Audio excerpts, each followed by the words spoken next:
علشان شيلها لقد لو شاب معمولة مركز عن حقوقها لقول قلنا حولها سوحة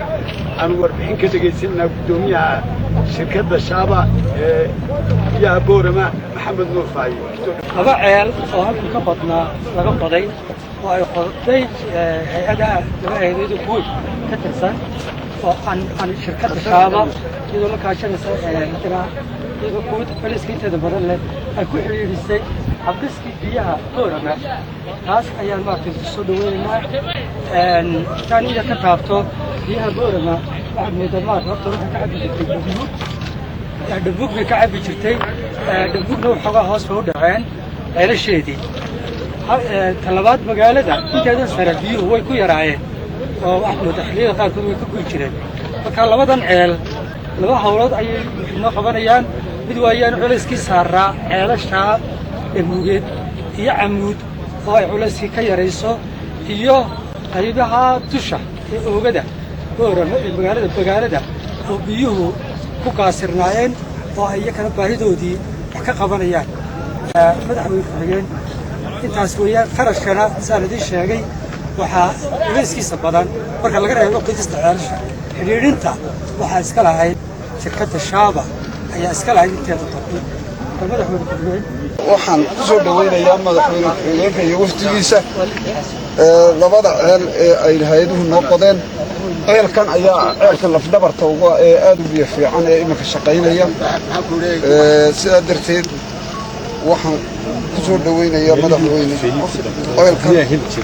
oo xaafadihii biyaha boorama ee xagga sare ee culaysku naga haystay aad nooga caawiyo imika danba maaragtay si fiican ay maaragtay biyaha u helaan anaan fidinna doonnaha dhow haddii ilaahay yidhaaho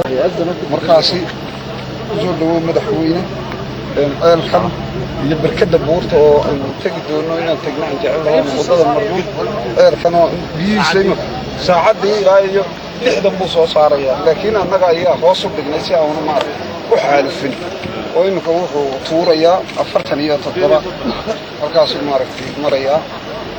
kaasina waxaan u daaqaa marka community-ga iyo dadkana darafka ka cadda iyo mashiinkana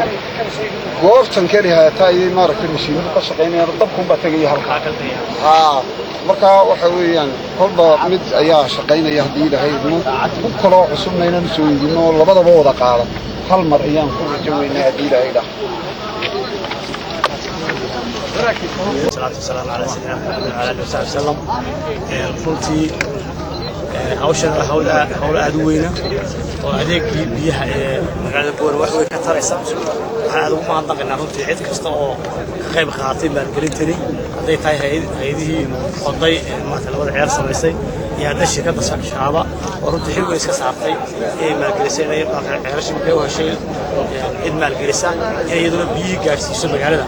aad baan ugu hambalyeynaa waxaan ilaahay noo barakeeyo magaalada maartay insha Allah waxaan qabaayeen culays badan oo xagga dush oo aad u taagnay ay ka qaadi doontaan assalaamu calaykum wa rahmatullahi